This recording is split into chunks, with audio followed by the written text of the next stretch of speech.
What is art? It can be defined as something that has no purpose other than itself. Something that inspires emotion, but it's more than just a painting on the wall. Cars can be art, certainly. Just ask any 90s kid with a poster of a Lamborghini Countach on their bedroom wall. I had one. We've all been inspired by floating lines of Italian supermodels with V12s, or felt the guttural urge to grunt like Tim Allen when we see a piece of Detroit steel from the late 60s. Oh, that's beautiful. What about driving? Can driving be art? Can driving exist for no purpose other than itself? Can driving inspire emotion? I think so. Drifting. The ultimate display of power, control, and finesse that unleashes an emotion that can only come from spinning tires and cars sliding sideways in ways they were never intended to do. It's not a race. It's not a measurement of who can get there first. It's a measurement of style, of talent, of art. It serves no real purpose. It's not the fastest way around a corner and requires a certain lack of mechanical sympathy. It's difficult and expensive and fun. And while the weather outside is frightful, and I'm only able to satisfy my urge to slide cars sideways on a small scale, I set out to find the best mini drift car to go slideways this winter. What's up, 10 Skill Squad? On this episode, I'm going to break down 4 of what I think are the best 28 scale RC drifters, and we're going to rank them. This is going to be fun.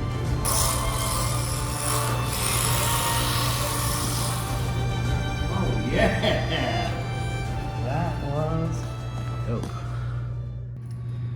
So while it would be super easy for me to just say, buy this one, and that would be the end of the video, it's a little bit more complicated than that. So depending on where you're drifting, what your budget is, and your skill level, one might be better than the other for you. Now, I know what you're thinking. 4, you've narrowed it down to 4, and really it's only narrowed down between like a couple brands, but hear me out. So we're gonna break them down into categories. One is gonna be budget. How much do these things cost? And what kind of value do you get for that? The second one is going to be how well they actually drift. Not just rip around, not just drag race, not just any of that. It's drifting. Slidey boy stuff. And finally, we're going to measure the immeasurable thing. The hot boy factor. Which is going to be like, how just cool are these things? So right off the bat, let's get started with this. The Gool RC 2840010. Dumb name, but pretty good value. I paid $60 for this on Amazon, and it's ready to run. It's not a licensed body, but we all know what this is. A Ford Focus in full rally spec, with an open diff and knobby, grippy tires in stock formation. I got these aluminum wheels with drift tires from Amazon for 20 bucks, and she's ready to rip. Lots of different manufacturers make cars on this same exact chassis, so I chose this one because it has lights. A cool bonus for a touch of hot boy scale points. Looking under the hood, it has a brushed motor, a tiny 2S LiPo battery, and an aluminum chassis, and these things are bulletproof. We've launched them off ramps, had horrific crashes, and they hold up great. Not a huge aftermarket, but you can easily find wheels, batteries, and motors for cheap. The transmitter looks cheesy, but honestly feels great in the hand with the nice wheel and thumbstick. Trim adjustments and this weird phone holder thing. I'm not sure why you need that, but sure, I'll take it.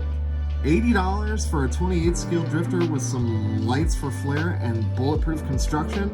Overall, great value, and it gets a 7 out of 10 since you'll need to provide your own drift wheels. Driving the little Focus is pretty easy. There isn't much steering angle, so you'll need to make up for it in throttle jamming. Luckily, it has lots of power, so it has no problem spinning the wheels despite having an open diff. Steering is direct and precise for what it lacks in angle, and throttle input is immediate. Keeping momentum through turns can be difficult since the gearing is so tight. Releasing the throttle is almost the same as hitting the brakes. Without that momentum to carry you through a drift, it requires a lot of throttle finesse, and it makes the learning curve a bit steeper, but with practice, you can absolutely do it. Performance gets a 4 out of 10, just below average, but acceptable. You get the sense that it wasn't really meant to do this, but it does it in protest. This is a rally car after all, so the Hot Boy scale is a meh 5 out of 10. The livery is a little cheesy, and you don't really expect to see a focus on the drift track, but it looks cool for what it is, and the lights are a nice touch. It gets an overall score of 16 out of 30.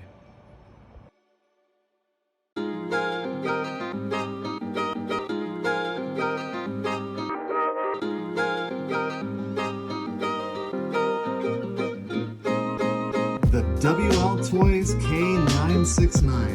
This is essentially the same chassis, except it comes with this 911 body and drift wheels right out of the box. It also has a lock diff for maximum Hot Boy street cred, and I think the gearing is different because this thing is a little rocket ship. We've had this for years and thrashed it. We recently put this Mercedes 190E body that Ethan painted literally yesterday, and while we didn't have time to add much detail, I think it looks awesome. We ditched the stock wheels for these drift wheels that are rounded, and now the thing can drift anywhere, even carpet. The tiny contact patch means it wants to drive sideways. Looking under the hood, it's the same story: lipo power, brushed motor, and bulletproof construction. This one is $65 on Amazon, but it's ready to drift. You don't need the upgraded wheels and tires, or the coolest Merc body ever to grace the planet. The transmitter, though, is kind of lame. It has flames, it feels cheap and looks kind of cheesy, and it weighs nothing. And when is the last time you saw an antenna doodle on an RTR transmitter? Overall, though, incredible value. $65 for something that's this fast and it drifts, pretty solid. It gets a 9 out of 10. Driving the Merc is easier. Same stories before, but these upgraded wheels and tires make it effortless. You only need the slightest bit of throttle to initiate a drift. And the gearing isn't as tight as the Focus, so you can really carry momentum through a drift pretty effortlessly. It still lacks steering angle, but it has so much power you can recover from understeer pretty easily. It's not the smoothest driver, but overall forgiving and easy to learn. Performance gets a 6 out of 10. These things are easy to customize with aftermarket bodies becoming more and more popular. They're so cheap that you can tap walls and drive them without much care. The mods I've done definitely increase the Hot Boy factor, and I think it looks awesome going sideways. I give it a 6 out of 10 for a total score of 21 out of 30. Not bad.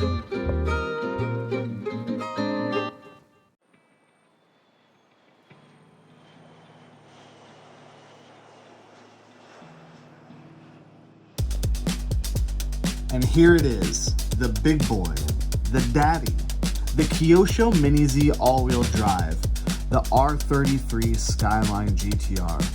God freaking Zilla! And let's cut to the chase. It's beautiful. Perfectly represented in 28 scale. No one does it like Kyosho.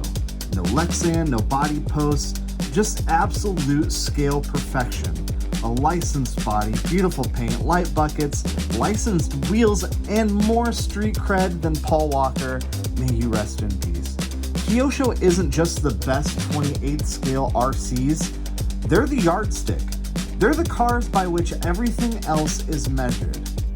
You can buy Kyosho bodies without the RC chassis, not just to have an extra body for your car, but just to have one to look at, because they are, make no mistake, the best.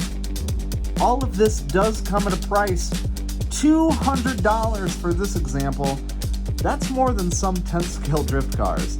So value, while it is absolutely worth it, as I'll explain in a moment, I have to give it a value score of 5 out of 10. Not terrible, but not great either. Under the hood, you get a plastic chassis, and you'll need 4 AAA bats to get it ripping, but that's it. It's got drift tires right out of the box. The transmitter is fine, basic, but you get an extra channel and the ability to dial in some exponential on your steering. A must-have for such a precision instrument. So how does it drive? As good as it looks. Put simply, you can think your way through corners. Everything is smooth. The power delivery, the steering input, the suspension. Drifting feels easy. The only car here that makes me feel like I know what I'm doing. You know what it is? It's smooth. Predictable handling, enough power for easy drifting. It's not a supercar, but it has all the jam you need to hang it sideways for as long as you want. The performance is, you guessed it, 10 out of 10. As for Hot Boy, oh yeah, this thing is cool. Looks to die for, a huge aftermarket to satisfy your inner nerd, and the ability to tinker and modify while driving as good as it looks gives this a Hot Boy score of 9 out of 10. I love driving this thing. It's my favorite by far, and the total is 24 out of 30.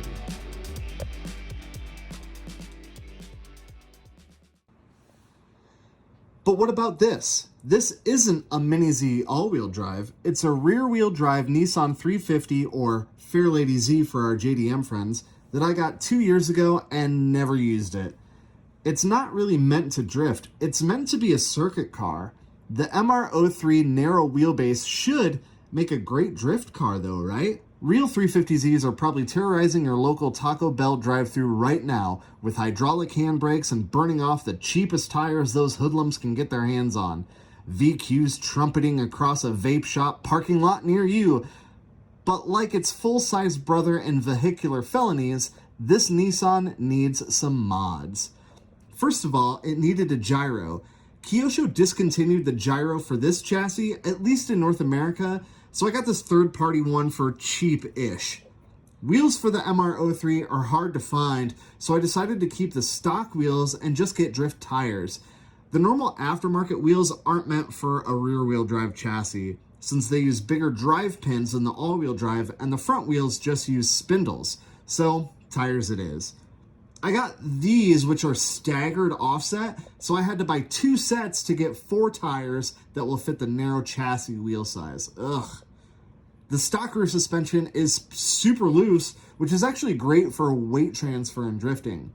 So I got a set of springs for the front. I went with the softest set they had, and now she feels cushy as heck.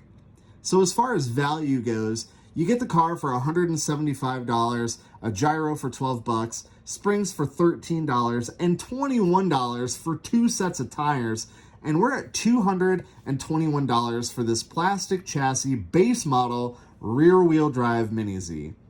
It looks great, but this thing better drive amazing for that much money. I'm giving it a 3 out of 10 for value. Well, I'm here to tell you that all this work was absolutely not worth it. The car is impossible to drive. Even with the gyro at its most ferocious setting, the back steps out faster than Hunter Biden on tax day, and nothing can stop it. There isn't enough steering angle to counter steer, and it just spins.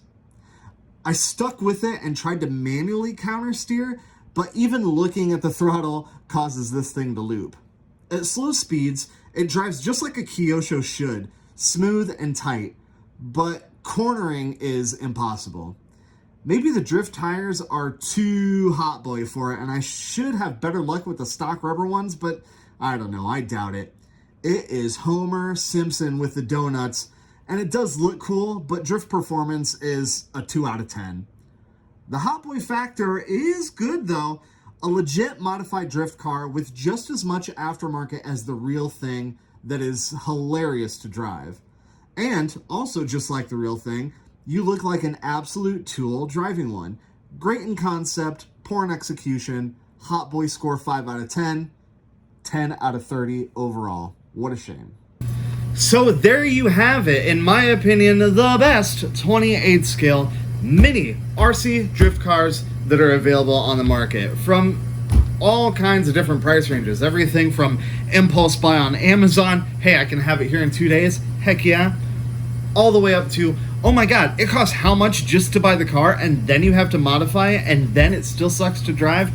We got a little bit of everything in here. Anyways, tell me which one is your favorite down below. And am I an idiot? Am I just not driving this thing correctly? What am I doing wrong? It doesn't have steering angle. I know that. I know it doesn't have enough steering angle. It's a Mini Z. What am I supposed to do about that? What am I supposed to do? Just not drive it? No, that's not happening. I've got too much money in it. I've got way too much money in it. Anyway, which one do you have? Which one do you drift? Do you do circuit racing? Do you do drifting? Do you do 28 scale rally cars? A 28 scale rally car. Now we're talking. I think we might be onto something there. Anyways, that's going to do it for this one, guys. Thank you so much for watching. If this is your first time checking out the channel, welcome. I'm glad you found it. I like to do RC shenanigans like this all the time. And I've got some wicked stuff coming up. You're going to want to stick around. Alright guys, until next time, we're chopping Subarus out here. Chopping them!